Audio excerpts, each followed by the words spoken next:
ইয়াসিন হুসাইন একটি Gmail ID থেকে প্রশ্ন এসেছে, আমি মরিয়ম ফুল দেখেছি। খুব গুরুত্বপূর্ণ একটি বিষয় ভাই, স্বপ্নে মরিয়ম ফুল দেখলে কি হয়? মরিয়ম ফুল দেখা কি ভালো লক্ষণ না খারাপ লক্ষণ? এটা আসলে আমাদের জীবনে কি ধরনের প্রভাব ফেলতে পারে? দেখুন, আমরা ইতিপূর্বে স্বপ্নে কি ফুল দেখলে কি হয়, বিশেষ করে গোলাপ, জবা, বেলি, চামেলি এ ধরনের অনেক ফুল নিয়ে আলোচনা করেছি। গত সপ্তাহে আমরা ফুলের ব্যাপারে সম্ভবত প্রায় 5-6টি ভিডিওতে আলোচনা করেছিলাম। তো নিত্য নতুন প্রশ্ন আসছে এবং খুব গুরুত্বপূর্ণ বিষয়গুলো দেখুন। মরিয়ম ফুল, মরিয়ম ফুলের ব্যাপারে এটা সরাসরি কোরআনেও বর্ণিত, এবং মারিয়াম নামে একটা সূরাও আছে কোরআনের ভিতরে, আল্লাহ তাআলা দান করেছেন। এক্ষেত্রে স্বপ্নের ব্যাখ্যাকারক যারা আছেন তারা বেশ ভিন্ন মত পোষণ করেছেন। একজনের সাথে আরেকজনের তারতম্যপূর্ণ মতবিরোধ দেখা যায়। বিশেষ করে সুলাইমানি খাবনামার ভিতরে এসেছে মরিয়ম ফুল দেখা এটা কোনো সন্তান হবার আলামত। সুবহানাল্লাহ।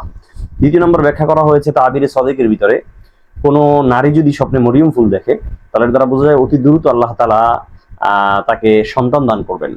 এখন এটা এমন হতে পারে যে সে যদি প্রেগনেন্ট হয় তাহলে হয়তোবা বাচ্চা প্রসবের মাধ্যমে, আর যদি সে প্রেগনেন্ট না হয়ে থাকে তাহলে হয়তোবা অতি দ্রুত সে বাচ্চা কনসেপ্ট করবে, এমনটা বোঝা যাচ্ছে।